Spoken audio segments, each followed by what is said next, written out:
I was never meant to be born. My mother never wanted me. I was conceived in a back alley in town when my mother was forced to the ground behind a chapel of all places. It happened to her before, when she was younger. And she was able to get rid of the first one, but I guess she didn't come in time for me. So here I am. My family has a terrible legacy. Everyone knows it. Some call it a curse. Maybe that's a better word for it. Nothing good has ever happened to any woman in my family since we've lived in this house. And the family legacy is like a vulture, sitting on my shoulder, waiting to devour me. Let me tell you a story. When I was 5 years old, my mother bought me a parakeet. She was beautiful, baby blue feathers, a silver back, and white cheeks. And she used to sing. When my mother died, and I came here to live with my cousin, I brought my parakeet with me.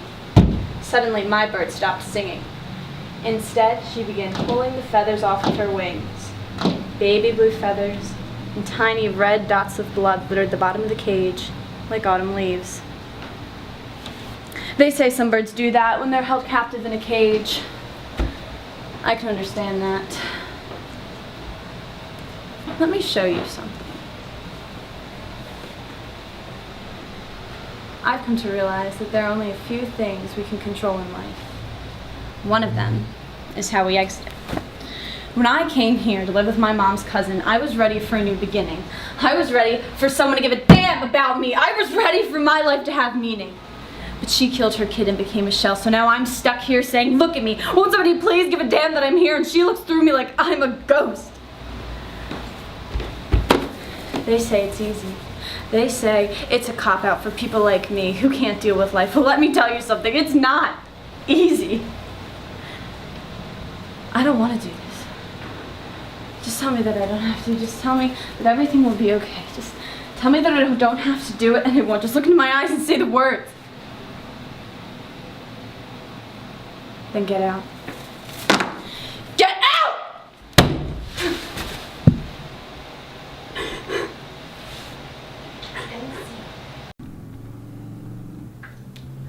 The gasp of Betty's shock is horrifying, like a final breath.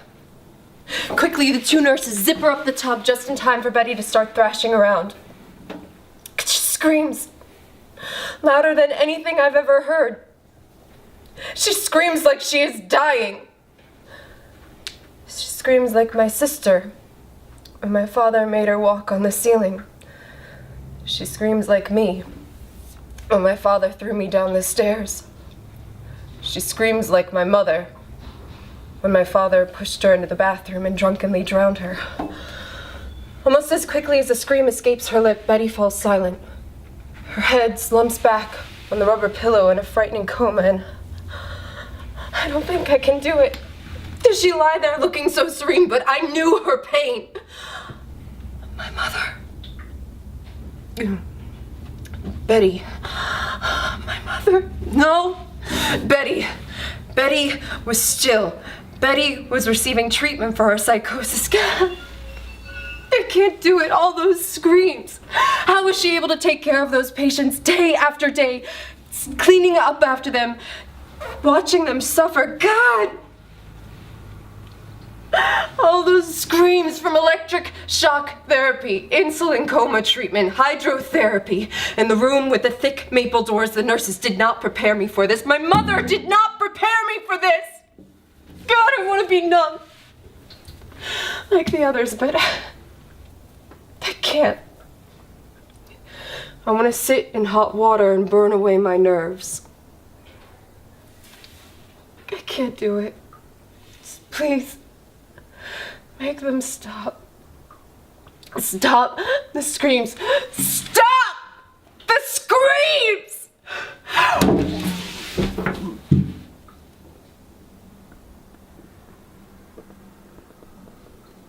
Alright, I'm ready.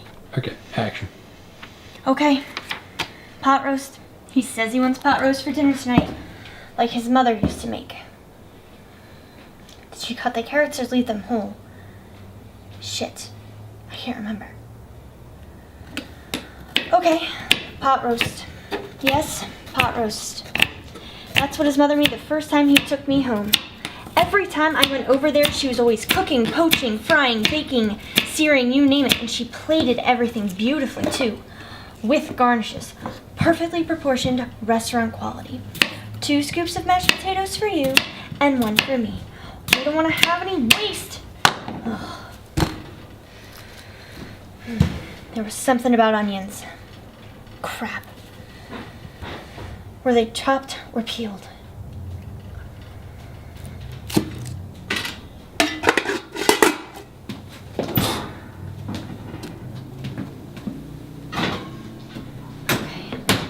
How long does this thing take to cook?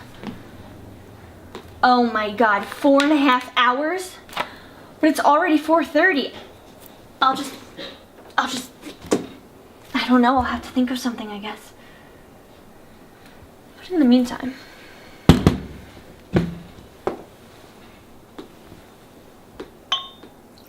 this is a really good year.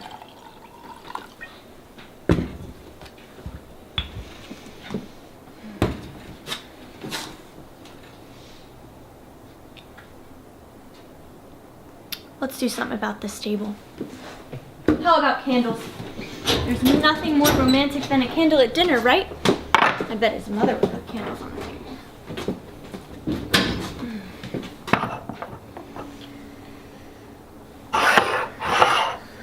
There. Oh, I should light them. Shit. No lighter. How about flowers? These are from a few days ago. They're starting to die, but I bet his mother would have fresh flowers with lively, upright petals. These look a bit dull, don't they?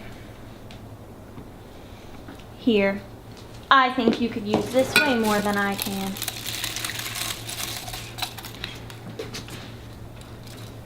Oh. Geez, what time is it? Is he home? Is he late? He's never been late to dinner before. Sometimes when he has a lot of work, he'll go back to the office after eating with me. Then he comes home and slips into bed unknowing that I've been waiting up wondering what it is he does at the office at 11 o'clock at night. I don't ask. I've learned not to. I did once, and the sharp slap of his palm against my cheek was more affirmative than his words. His mother told me not to ask. Not because she cared whether or not he'd hit me, but she likely encouraged him being with anyone else besides me.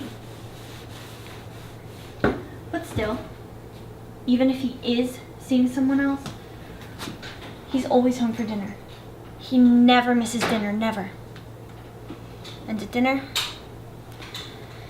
I can pretend that he is still mine. Oh, honey, you're home. I was just starting to think that you were later than usual. You have perfect timing. Dinner just got done.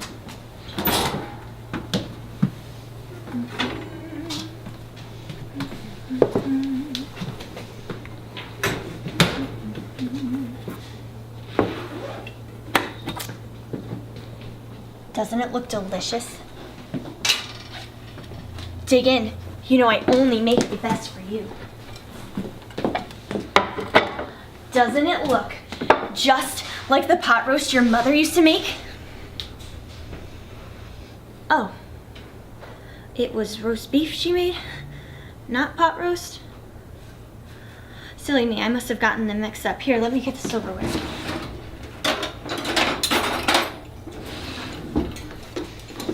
I didn't have any matches to light the candles. I must have misplaced them. Silly me. But I have flowers. Do you like them? Aren't they just lovely for our anniversary?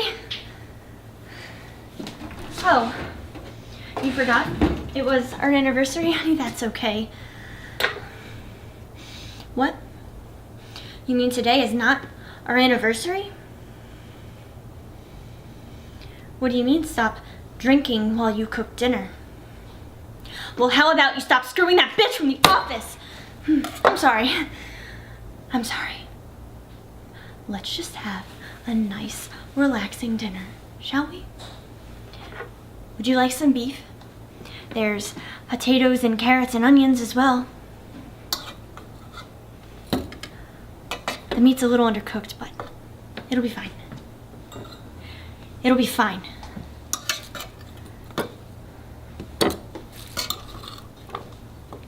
And scene. She asked him to stop. She always asked him to stop, but he didn't. And he came back night after night.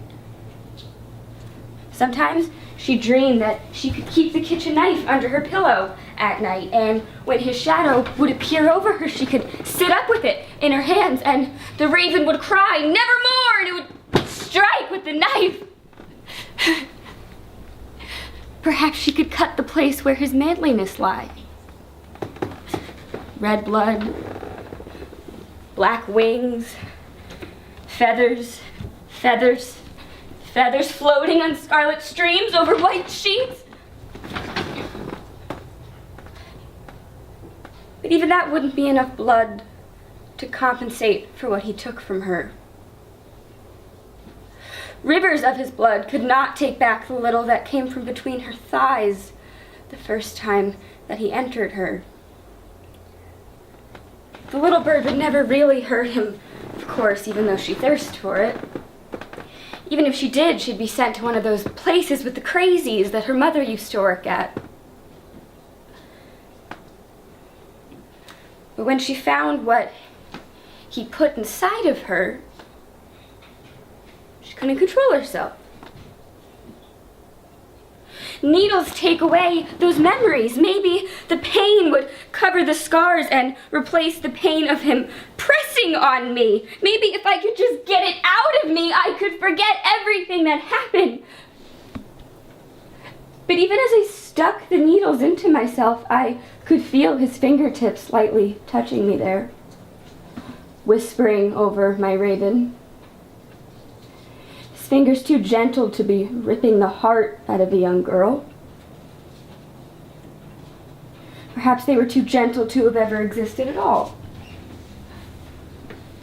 That girl, no matter how big and beautiful her wings were, could not fly away from the pain. She was held captive in a cage by a man's lust, away from the world and the sun and other men's eyes.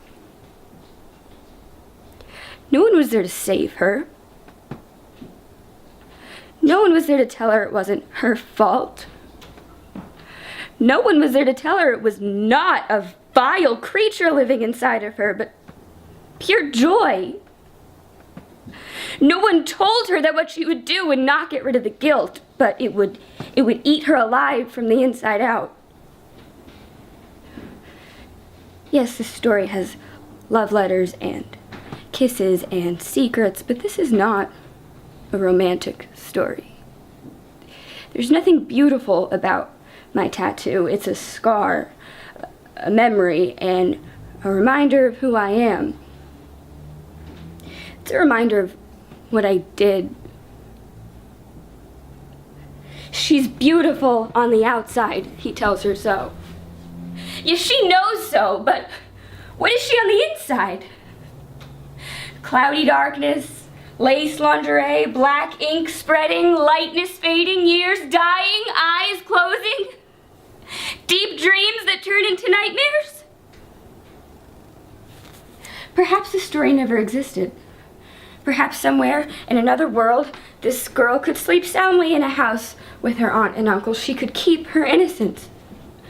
The three of them could live like a family. She could grow up, get married, have a family, and find joy.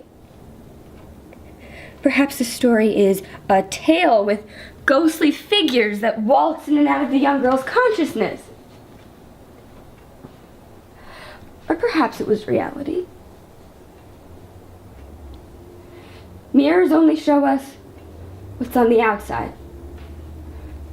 Pale skin, white raven, wings beating.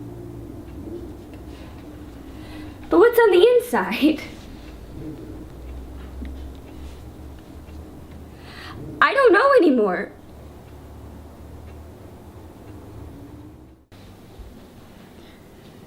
We were trying so hard to have one. We only wanted one. They said it was from drinking when I was pregnant. They said it was from not eating right. They blamed it on this and blamed it on that, and everybody had an opinion. I said, my baby is dying. That shut them up. My husband took the crib out into the backyard and hacked it up with an axe. I didn't care. It was a cold winter. It made great firewood. I tore heads off of tigers and pulled all the stuffing out. Ripped it all apart.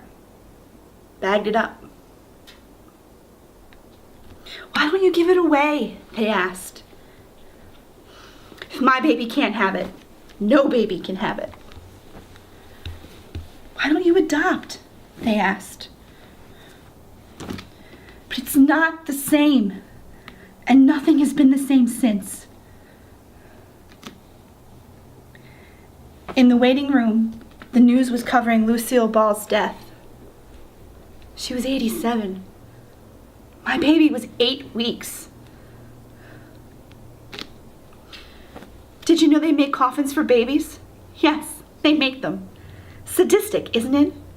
Who in their right mind would anticipate or even think to make money off of a baby's death? The world should not work like that.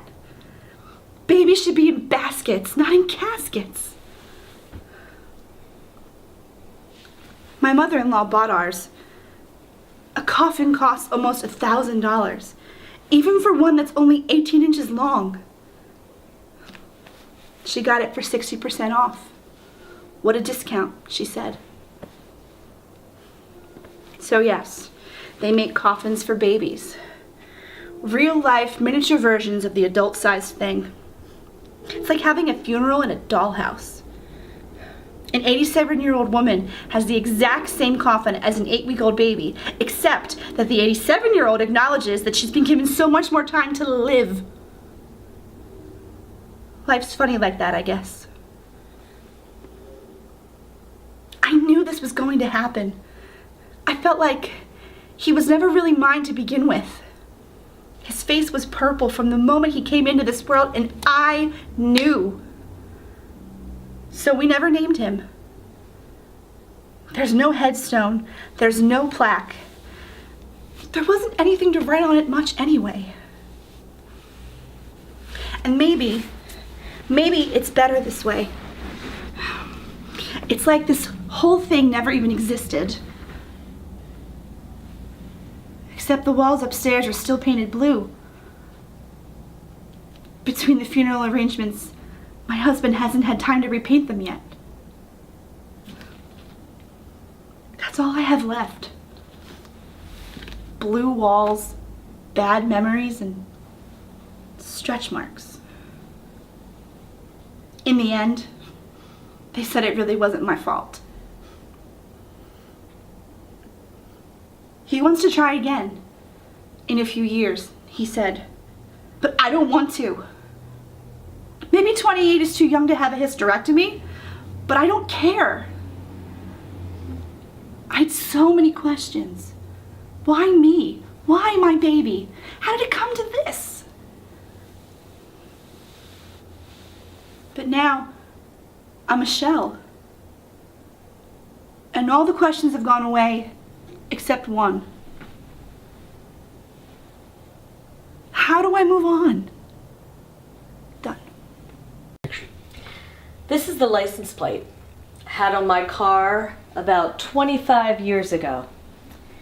My husband and I moved into the house in 1990 when Lucy's daughter Rachel moved out. We wanted to keep it in the family, so we loaded up our SUV and we packed a few boxes from our apartment in New York. We only had a few things and a crib my mother-in-law had given us. I was pregnant. When Rachel lived in this house, she had a baby and he died. So when Scarlett was born, I thought to myself, finally, something good could happen here.